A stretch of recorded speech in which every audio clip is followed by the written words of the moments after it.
Au nom du Père et du Fils et du Saint-Esprit. Amen. La paix de Jésus soit dans votre maison. Sa paix et sa joie. Alléluia. Donc, de retour de la Sainte Baume. Merci Jésus, merci à notre Sainte Mère Marie, merci Grand Saint Joseph, merci à notre chère Sainte Patronne, Sainte Marie-Madeleine. Merci à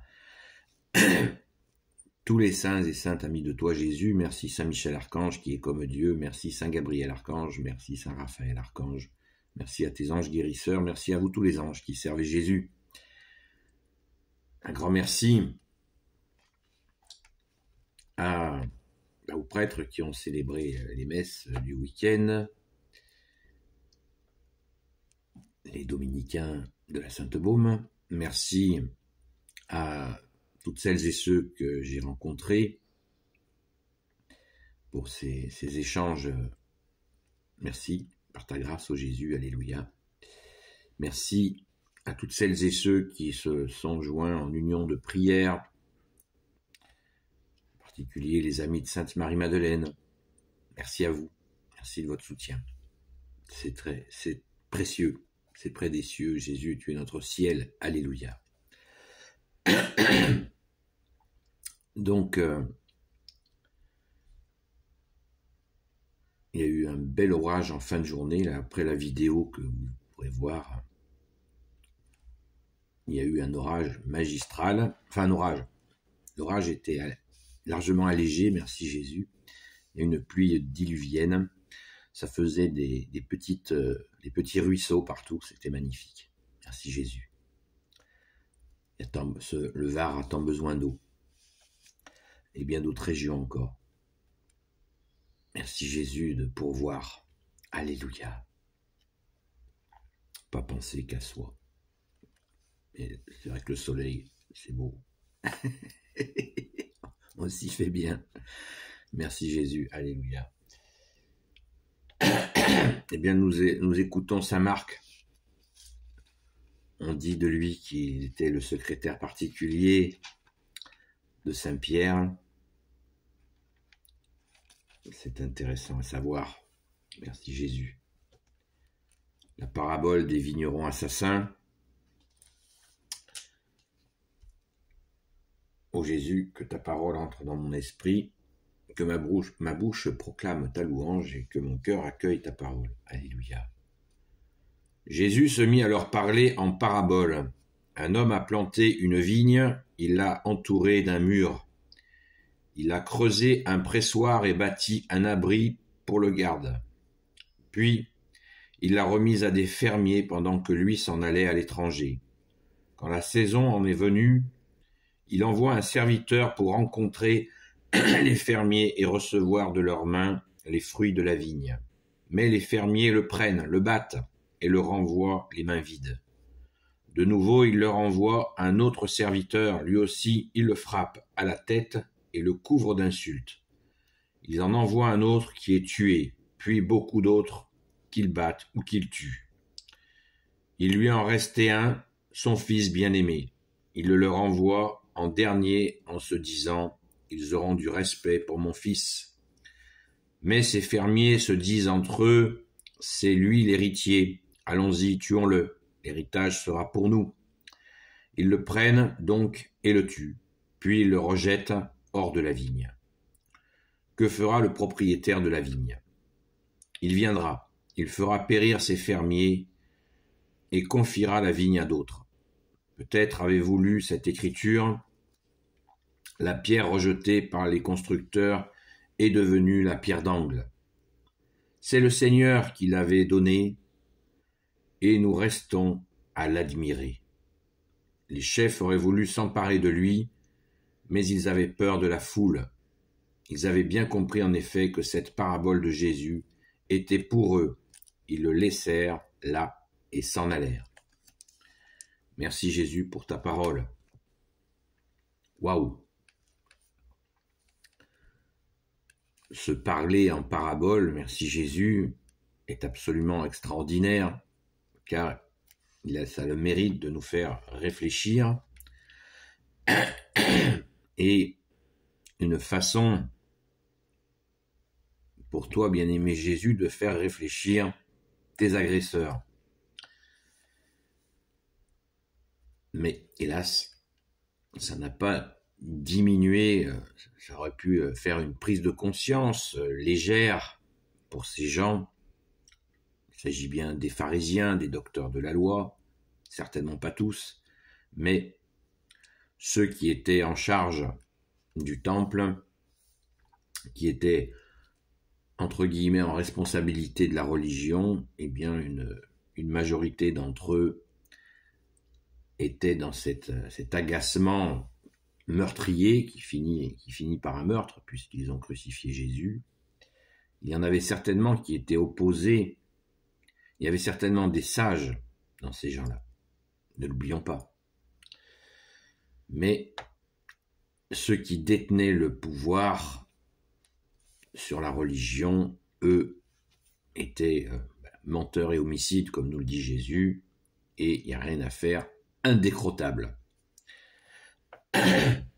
Alors, je pense que si des personnes ne comprennent pas la parabole, eh bien, il s'agit bien, ce que Jésus explique, ce sont tout simplement les tenants de la religion de l'époque qui utilisaient la religion à des fins de leur pouvoir personnel sur le peuple.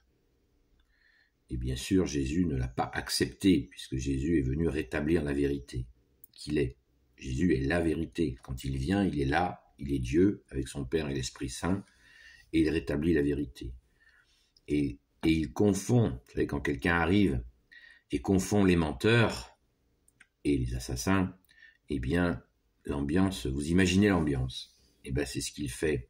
Et le peuple, la foule qui est là dans le temple, qui va et vient, entend Jésus et dans l'admiration de Jésus. Rappelons-nous un autre moment dans l'Évangile où les gens de la foule disent « Mais Jésus, il parle non comme les pharisiens ou les docteurs de la loi, il parle avec autorité. » Oui, mais ils ne savaient pas encore que Jésus est Dieu, qu'il est le Messie tant attendu. Les gens qui disaient ça ne le savaient pas. Mais ils ont compris, en entendant sa voix, sa prestance et son rayonnement, puisque Jésus, tu es la lumière. Waouh! Ils ont compris, sans comprendre totalement, que tu es Dieu, Jésus, que tu es le seul sauveur, le oint du Père. Et comme dit Saint Pierre, que tu es sorti de Dieu. Donc, le Fils s'est fait homme, Dieu s'est fait homme, et là, il rétablit, Jésus, tu rétablis la vérité. C'est absolument magnifique. Et ces gens-là, les personnes qui sont envoyées, qui sont donc tapées, puis rejetées, il s'agit des prophètes. De très nombreux prophètes ont été envoyés par le Père de Jésus, notre Père, qui était appelé à l'époque l'Éternel, eh bien, ont été massacrés parce qu'ils venaient justement rétablir des vérités, ce qui est différent de Jésus qui est la vérité. C'est pas pareil. Jésus n'est pas un simple prophète. Il est Dieu avec son Père et l'Esprit Saint. Il faut bien mesurer la différence. Si on vous dit que Jésus est un simple prophète, ne le croyez pas. C'est une ruse pour diminuer la divinité, pour cacher la divinité de Jésus, qui est Dieu. Pensons-y. N'avalons pas cette couleuvre-là. Les prophètes sont très nombreux, ont été envoyés par l'Éternel, le Père de Jésus, notre Père, et beaucoup ont été très maltraités.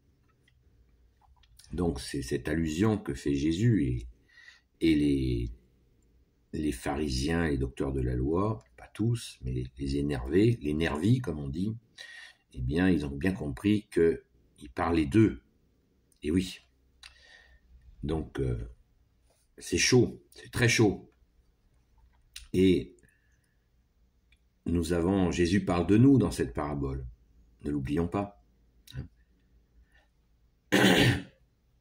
Que fera, verset 9, que fera le propriétaire de la vigne? Il viendra, il fera périr ses fermiers et confiera la vigne à d'autres. Vous savez, périr les fermiers, c'est par quel moyen le propriétaire de la vigne, c'est-à-dire le père, fera périr les fermiers. Là, Jésus parle de son père, notre père. On ne sait pas par quel moyen il les fera périr, mais on sait que Jésus a prophétisé, il le dit dans l'Évangile, une fin de la destruction du temple qui a conduit à un carnage. Les Juifs se sont révoltés et l'armée romaine a fait un carnage et a détruit le temple en l'an 70. Donc Jésus l'a prophétisé, il les a prévenus et ils ne l'ont pas écouté. Et du coup, la religion, le support de la religion qui était le temple était détruit. Donc ça a été terrible. Et très important, donc toujours verset 9, « Il fera périr ses fermiers et confiera la vigne à d'autres. » Voilà. C'est nous les autres. Jésus nous a dit que la bonne nouvelle était faite pour toutes les nations. Quand à la Pentecôte, Jésus envoie ses apôtres et leur dit « Allez annoncer la bonne nouvelle jusqu'aux extrémités de la terre ». C'est bien de nous dont il s'agit. C'est la foi catholique qui s'est répandue sur toute la terre. Et oui, ce n'était plus réservé, comme ce fut le cas à une époque, au peuple juif. Jésus est venu pour tous les hommes, sans exception, qu'il accueille, bien sûr. Jésus ne force personne. Merci Jésus pour cette bonne nouvelle que nous avons accueillie. Merci Jésus pour notre saint baptême, notre confirmation, si nous l'avons faite. Si nous ne l'avons pas fait, nous pouvons le faire. Merci Jésus pour ton Église catholique. C'est cet accueil qui t'a été fait au Jésus. Et surtout, continuons à diffuser ce feu d'amour. Il me semble important de relire aussi au verset 10 ce que Jésus souhaite, nous dit. Peut-être avez-vous lu cette écriture, verset 10. Citation. Peut-être avez-vous lu cette écriture. La pierre rejetée par les constructeurs est devenue la pierre d'angle. C'est le Seigneur qui l'avait donnée, et nous restons à l'admirer. La pierre d'angle donnée, c'est Jésus. C'est Jésus, vous savez, la pierre d'angle, c'est quand un maçon, un vrai maçon qui travaille de ses mains, qui transpire, construit une voûte. Il commence par les deux côtés de la voûte, et hop, avec un coffrage, ils tiennent les pierres, et quand il arrive au bout, il choisit une belle pierre magnifique, et tac, il la met au sommet, et là il peut enlever tous ses coffrages en bois, la voûte tient. Donc la voûte tient tout l'édifice. C'est comme ça que construisent les maçons, les vrais maçons qui travaillent de leurs mains, qui transpirent. Eh bien, c'est comme ça qu'ils construisent les voûtes. Donc ce qui tient l'édifice, si vous enlevez la pierre d'angle, cette fameuse pierre qui tient la voûte, si vous l'enlevez, la voûte s'effondre, l'édifice s'effondre. Donc c'est une image pour nous faire comprendre que Jésus est la pierre d'angle, il tient tout. Jésus est le sauveur du monde, envoyé par le Père. Il plaît au Père que son Fils sauve le monde. Le Père a nommé son Fils Jésus, le Christ Jésus, son oint, pour sauver le monde. Ne l'oublions jamais. Jésus veut dire Dieu sauve. Et son deuxième nom, c'est l'Emmanuel, Dieu avec nous. C'est-à-dire que Jésus reste avec nous. Dans ce sauvetage du monde que tu fais, Jésus, merci Jésus. Alléluia. Et au verset 11, c'est le Seigneur qui l'avait donné. Les Juifs appelaient à l'époque le Seigneur, appelait le Père de Jésus, notre Père, il l'appelait le Seigneur. C'est le Seigneur qui l'a donné, qui l'avait donné, dit parole, et nous restons à l'admirer. Oui, nous restons à admirer Jésus, le Sauveur. Et c'est ce que nous faisons dans la Sainte Église catholique, quand nous sommes en adoration. On sort une hostie qui est posée dans un très bel ornement qui s'appelle un ostensoir, et on l'admire. On admire Jésus, on l'adore. Il est la pierre d'angle, qui tient tout l'édifice. Il peut tout et il porte tout. Merci Jésus. Voilà. Et Jésus termine par... dès ce moment-là, il voulait attraper Jésus pour le lapider ou je ne sais pas quoi lui faire. Et ils ont eu peur de la foule. La foule a protégé Jésus, c'est beau. Vous vous rendez compte, l'humilité de Jésus, qui est protégé par la foule, qui était en admiration devant Jésus. C'est magnifique. Alléluia. Donc, de toute façon, ça n'était pas son heure à Jésus. Hein. Son heure était prévue, mais là, ça n'était pas son heure. Merci Jésus pour cette magnifique explication. Et à un moment, je reviens sur un aspect très important quand ils disent qu'ils vont tuer le Fils pour prendre son héritage. Eh bien, pas de peau pour eux. Le Fils, Jésus, est ressuscité. Ils l'ont bien tué, il est ressuscité, et il nous a donné l'héritage à nous, les catholiques. Nous sommes héritiers. Par la grâce de Jésus, attention, par l'unique grâce de Jésus, nous sommes héritiers du royaume des cieux. Et c'est Jésus qui en est la porte. Uniquement Jésus. Amen. Alléluia. Béni soit le Père, le Fils et le Saint-Esprit. Amen. Merci Jésus. Ô Jésus, toi qui peux tout et qui portes tout, toi le Sauveur, toi l'Emmanuel. Je te confie toutes celles et ceux qui regarderont cette vidéo ainsi que leurs proches selon ta sainte volonté. Sainte Marie, Reine des cieux, toi l'Immaculée Conception, toi qui écrases le serpent, toi qui as la lune sous tes pas, toi notre Mère, Notre-Dame, Saint Joseph, toi le juste et le saint, toi le sage, toi la terreur des démons, toi le saint gardien de la Sainte Église catholique et apostolique. Sainte Marie-Madeleine, notre chère sainte patronne, et vous tous les saints et saintes, amis de toi Jésus, Saint Michel Archange qui est comme Dieu, Saint Gabriel Archange, Saint Raphaël Archange et tes anges guérisseurs.